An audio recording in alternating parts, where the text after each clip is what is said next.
आज हम मादा युग्मकोद्भिद के विकास के रेखीय विकास के बारे में पढ़ेंगे।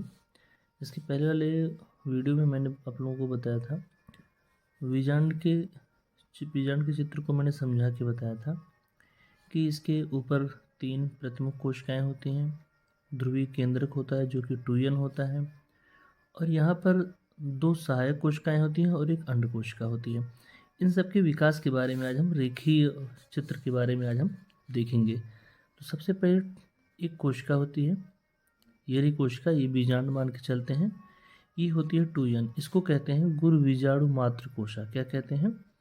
गुरु बीजाणु मात्र कोशा। अब इसका होता है अर्धसूत्रण। क्या होता है?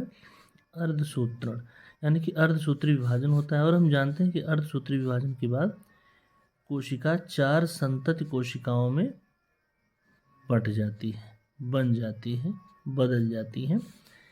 अब और समसूत्री विभाजन में 2 कोशिका बनती है। अब इनमें से 3 कोशिकाएं हो जाती हैं डिजनरेट, यानी कि नष्ट। बाकी एक कोशिका आगे बढ़ जाती है। इस कोशिका में होता है समसूत्री विभाजन, यानी कि एक कोशिका यहाँ बन गई, एक कोशिका यहाँ बन गई। प्रथम समसूत्रण यहाँ पर हो गया। इसके बाद फिर से समसूत्री विभाजन होता है, यानी कि दूसरा समसूत्रण हुआ। अब इसमें जो है एक यहाँ पे था, एक यहाँ पे था, एक यहाँ पे था, तो अब फिर से समसूत्री विभाजन होगा तो 2 कोशिका इधर, 2 कोशिका यहाँ पे। फिर से जब समसूत्री विभाजन होगा तो ये जो 2 कोशिकाएं हैं ये हो जाएंगी 4 कोशिकाएं एक ध्रुव पर, 4 कोशिका एक ध्रुव पर, यानी कि कुल 8 कोशिकाएं।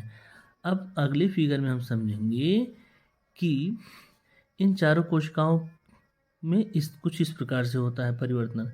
3 हो गई प्रतिमुख कोशिकाएं, 1 हो गई अंड कोशिका नीचे, और 3 हो गई, ये 2 हो गई सहायक कोशिका।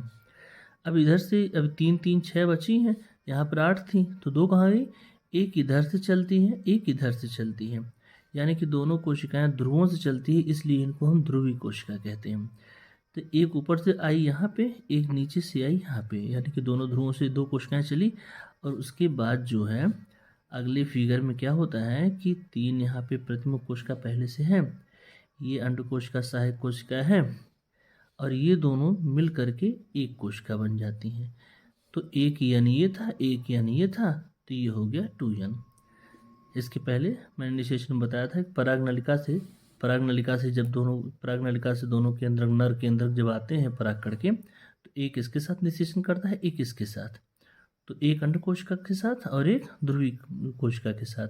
तो चूंकि अंड कोशिका n है, एक केंद्र की भी n है जो नर केंद्र का आ रहा है, तो ये 2n हो जाती हैं। लेकिन चूंकि ये एक कोशिका ये दोनों कोशिकाएं मिलकर 2n पहले से हैं, तो इसलिए जब यहाँ से जो है परागकण का केंद्र आता है और इसके साथ फ्यूज होता है, इसके साथ निषेचन करता है, तब ये 2n की जगह 3n यानी कि त्रिसंलयन हो जाती हैं, जिसको ट्रिपल फ्यूजन भी कहते हैं। तो इसके दोहरा निषेचन में मैंने इसको पूरे अच्छे से विस्तार से समझाया है, आप वो वीडियो जरूर देख लीजिएगा। तो एक बार रिवीजन कर लेते हैं। गुरु बीजाणु मात्र कोशा कैसे उसका विकास होता है मादा युग्मकोद्भिद का। सबसे पहले गुरु बीजाणु मात्र कोशिका 2n ये रहती है। अर्धसूत्री विभाजन द्वारा चूंकि गुणसूत्रों की संख्या आधी रह जाती है, इसलिए 2n का ये सभी कोशिकाएं n रह जाती हैं, ये सभी की सभी कोशिकाएं n रह जाती हैं, और इसमें से 3 नष्ट हो जाती हैं, एक आगे बढ़ती है n कोशिका। इसके बाद इनका समसूत्री विभाजन होता है, जिससे 1 से 2 कोशिकाएं बनती है, फिर से समसूत्री विभाजन होता है, 2 से 4 बनती हैं, फिर से समसूत्री होता है, 4 से 8 बन जाती हैं। अब इस 8 में से 3 ऊपर 3 नीचे, यानी कि 6 सेटल्ड हो जाती हैं, और इसके बाद एक कोशिका दोनों ध्रुवों से एक एक कोशिका निकलती है, जिसे ध्रुवीय कोशिका कहते हैं। बाद में ये ध्रुवीय कोशिका जो है क्या होती है, निषेचन के द्वारा फ्यूज होकर के 2n कोशिका के रूप में बीच में सेटल हो जाती है, जिससे बाद में परागकण के जो है एक केंद्रक आकर के इसे निषेचन करके इसे त्रिसंलयन कर देता है, इससे 3n इसमें हो जाते हैं, ट्रिपल फ्यूजन हो जाता है। तो इस प्रकार से मादा युग्मकोद्भिद का विकास होता है। इसमें प्रश्न जैसे आपके बनेंगे 1 नंबर में, मादा युग्मकोद्भिद का विकास में कितनी बार समसूत्री विभाजन होता है? 3 बार होता है। एक प्रश्न और बन जाएगा, अर्धसूत्री विभाजन में कितनी मात्र कोशिका बनती हैं? 4 बनती हैं। समसूत्री में 2 बनती हैं। इसी में से कोशिकाएं बन जाए। तो इस प्रकार से छोटे छोटे प्रश्नों को आपको ध्यान देना पड़ेगा। और बाकी नर युग्मकोद्भिद का विकास हम अगले वीडियो में आपको बताएंगे।